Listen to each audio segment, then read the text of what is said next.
स्कंद पुराण कहती है, जिस व्यक्ति पर कर्जा बहुत ज्यादा मात्रा में हो जाता है और कर्जा चूकता नहीं है, आप बहुत प्रयास कर लिए, करोड़ों रुपए का कर्जा हो गया, यहां से लिया वहां दिया, वहां से उठाया वहां दिया, वहां से उठाया वहां दिया, तो निवेदन है कभी मौका लगे कर्जा मुक्ति के लिए सारे वृक्षों में अगर कोई श्रेष्ठ वृक्ष माना गया है तो वो बट का वृक्ष माना गया महाराज। इसलिए प्रशासनिक कार्य के लिए, मानसिक टेंशन में, परेशानियों में बटकेश्वर महादेव का स्मरण किया जाता है।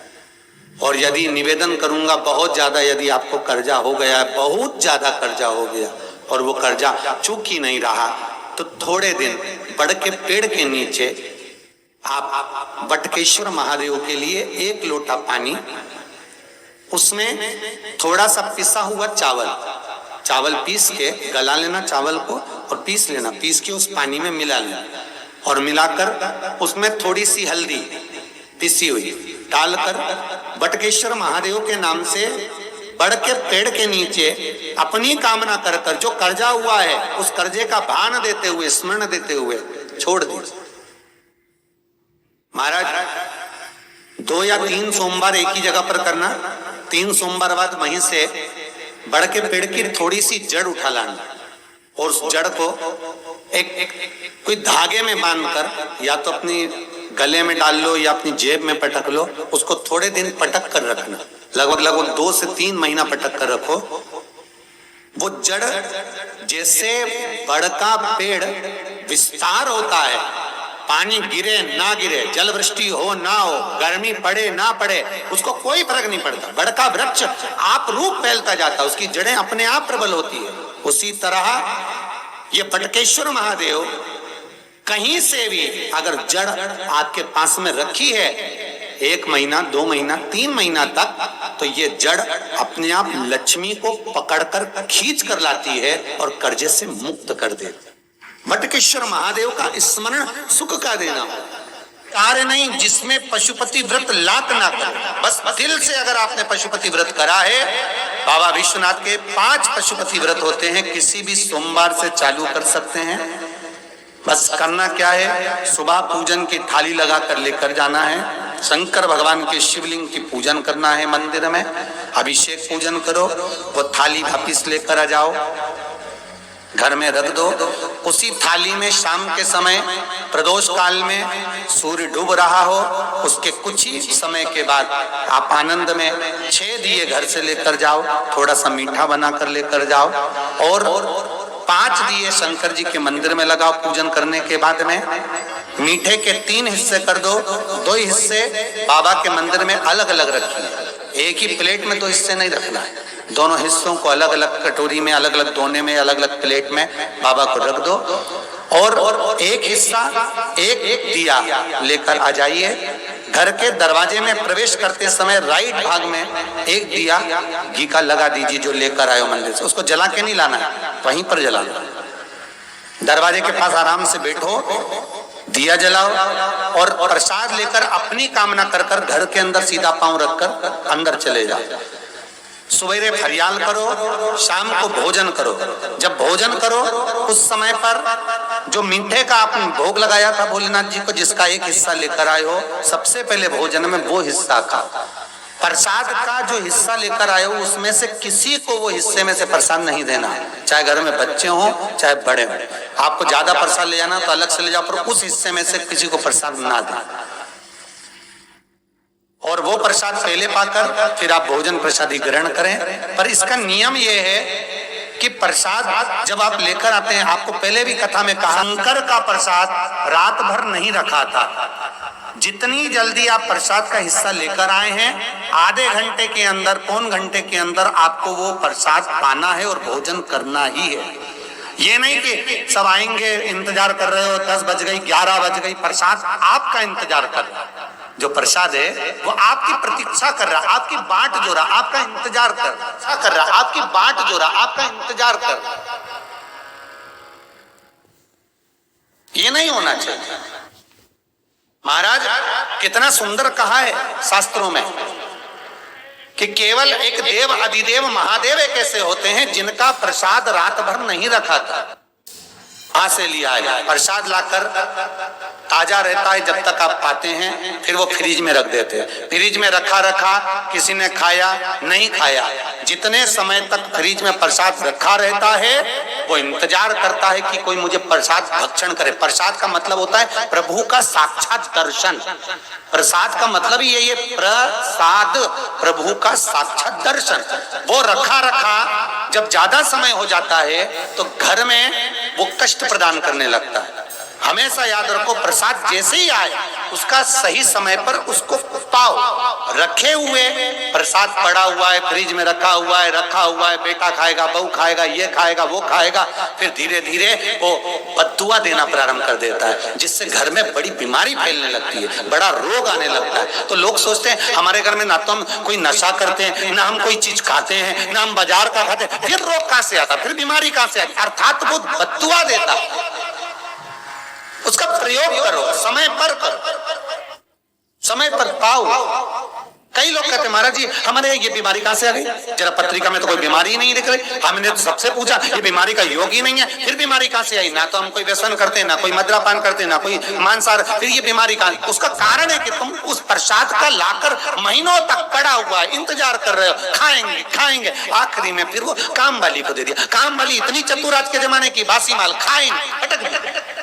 कौन का बड़ा वो बदतुआ।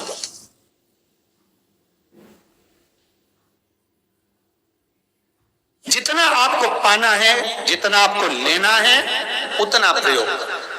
ज्यादा रखकर बहुत दिनों तक पड़ा है, थोर रखी है, मोहन थाल रखा है, लड्डू रखा है, पेड़ा रखा है, कुछ सामान रखा, नहीं भाई, जितना बने उतना लाओ, नहीं तो किसी को तुरंत बांट दो, समापन करो। पर अपने यहाँ पर बहुत दिन तक रखकर उसका बाबा स्वयं, मेरा श्री जी बाबा, मेरे तिरुपति बाबा, मेरा गोवर्धन नाथ, मेरा भोलेनाथ, उस प्रसाद के रूप में तुम्हारे घर में कितने दिन इंतजार करे कि मैं तेरे भीतर प्रवेश करूं, पर तू कराए नहीं, पड़ा है, रखा रहने दो, मन नहीं करता।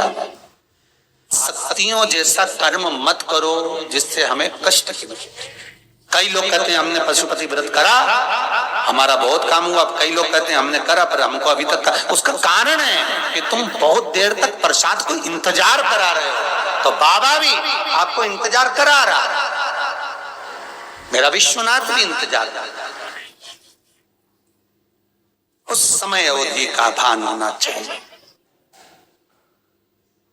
निगाह हटी, दुर्घटना घटी, बस ध्यान रखो। हम कहते हैं कि हम पूजन करते हैं, हम पाठ करते हैं, हम अर्चना करते हैं, हम अनुष्ठान करते हैं, हम भगवान की सेवा करते हैं, फिर दुख हमको ही क्यों आता है? उसका कारण केवल इतना सा कि दुख हम खुद बुलाते हैं, दूसरा नहीं। हम स्वतः पशुपति व्रत 5 व्रत करो। 5 व्रत पूर्ण होने पर कई माताएं कहती है कि बीच में हमारे व्रत छूट जाते हैं रजस्वला धर्म के समय पर, तो व्रत तो करना पड़ेगा पर पूजन नहीं होगी और वो गिनती में भी नहीं आएगा। पर व्रत करना है पर गिनती में नहीं आएगा। पूजन भले मत करो, 7 दिन बाद आप जो व्रत करें वो अपने ऊपर है, पर गिनती में नहीं आएगा। व्रत करना पड़ेगा। गिनती में तब आएगा जब दरवाजे पर आप दिया लगाएंगे, जितने दिए आपने लगाए उसी गिनती में आएगा। और महाराज 5 व्रत जब पूर्ण हो जाए, 5वां व्रत रहे, तब एक नरियल श्रीफल, उस पर एक मोली नाड़ा लच्छा लपेट कर उस पे 11 रुपए रखकर, कोई आपको किसी को ना भोजन कराना है ना भंडारा करना है, केवल मोली लच्छा लपेट कर 11 रुपए रखकर बाबा विश्वनाथ के सम्मुख में शंकर जी की वो जलाधारी जो गोल है माता जगत जननी का हस्तकमल, उसी पर रख देना है। विनती कर देना, बाबा मेरी ये कामना से मैंने ये व्रत किया। जो पशुपति व्रत स्कंद पुराण में, लिंग पुराण में, नर्मदा पुराण में, शिव महापुराण में, पद्म पुराण के अंदर वर्णन किया, वो व्रत मैंने किया। बाबा मेरे इस व्रत को स्वीकार करना, मेरी कामना पूर्ण करना। बाबा को झोली पसार कर प्रणाम करो और अपने घर को चल जाओ। बस यही 5 व्रत का विधान। पशुपति व्रत ऐसा कोई काम नहीं जो ना हो, बस दिल से अगर व्रत किया है तो बाबा मनोकामना पूर्ण तो करे ही।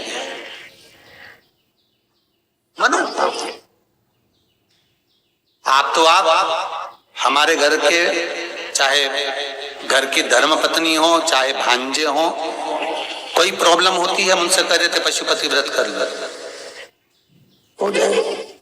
बस पशुपति व्रत में आपका भाव शुद्ध होना चाहिए। निर्मल चित्त निर्मल मन सो मोहि पावा, मोहि छल छिद्र कपट ना भावा। निर्मलता के भाव में भगवान मिल सकता है। तो हर मनोकामना के लिए पशुपति व्रत सर्वोत्तम व्रत है, जिससे सारी मनोकामनाएं पूर्ण की जा सकती है। अगर घर के अंदर 2 सदस्य पशुपति व्रत एक साथ करते हैं तो दोनों का प्रसाद अलग बनना चाहिए, दोनों की पूजा थाली भी अलग ही होना चाहिए। अगर पति पत्नी भी पशुपति व्रत करते हैं तो उनके लिए भी थाली और प्रसाद अलग होना चाहिए। उद्यापन के समय भी सारी सामग्री अलग हो, इस बात का जरूर ध्यान रखें। पशुपति व्रत से संबंधित अगर आपके कोई प्रश्न रहते हैं तो कमेंट करें, हम उनके उत्तर देने की जरूर कोशिश करेंगे। पशुपति व्रत जब पूजा एक ही मंदिर में होगी, आपने पहले दिन पूजा करी है, उसी मंदिर में 5 पूजा होगी, इस बात का भी जरूर और विशेष ध्यान रखें। तो पशुपति व्रत में कुछ ही नियम है, अगर इनका ध्यान रख लिया जाता है तो एक बार में ही मनोकामना पूर्ण हो जाती है। पशुपति व्रत कोई भी कर सकता है, छोटा बच्चा भी कर सकता है तो बड़े भी कर सकते हैं, वृद्ध भी कर सकते हैं। पशुपति व्रत किसी भी सोमवार से लिया जा सकता है। 5 ही व्रत का नियम रहता है। 5वें व्रत शाम के समय इसका उद्यापन होता है। उद्यापन की भी सारी चीजें आपको बता दी गई है। पशुपति व्रत करते समय एकादशी आ जाती है या फिर कोई अन्य आपका व्रत बीच में आ जाता है जो पहले से आप करते आ रहे हो, तो पशुपति व्रत नहीं करके वो व्रत करें जो आप पहले से करते आ रहे हो, फिर अगले सोमवार से पशुपति व्रत किया जा सकता है। अगर आपका माहवारी आ जाती है या फिर ऐसी कोई विशेष काम आ जाता है जिससे व्रत नहीं कर पाते हैं तो उस दिन सिर्फ व्रत रहना जरूरी होता है। उस सोमवार सिर्फ व्रत रह लीजिए, वो गिनती में नहीं आएगा और अगले सोमवार से फिर आप गिनती वाला व्रत शुरू कर सकते हो। तो इस तरह से पशुपति व्रत का विधान है, नियम है। दीपक इसके अंदर आप आटे के भी बना सकते हो, मिट्टी के भी ले जा सकते हो, जैसा आपका भाव है। सामग्री, पूजा सामग्री में कुछ भी सामग्री आप ले जा सकते हो। जो सुबह ले गए हो वो शाम को ले जाना होता है, उसी सामग्री का उपयोग शाम को होता है। प्रसाद बाजार का नहीं ला करके घर पर ही बनाया जाता है। कोई भी मीठे का प्रसाद आप बना करके ले जा सकते हो। तो पशुपति व्रत 5 व्रत का विधान है, आप कभी भी कर सकते हैं। हर मनोरथ को पूर्ण करने वाला होता है, तो आप जरूर करें और अपना मनोरथ पूर्ण करें। आप भी भोले बाबा के भक्त हैं तो चैनल को जरूर सब्सक्राइब करें, वीडियो को ज़्यादा से ज़्यादा शेयर करें। हर हर महादेव, श्री शिवाय नमस्तुभ्यम।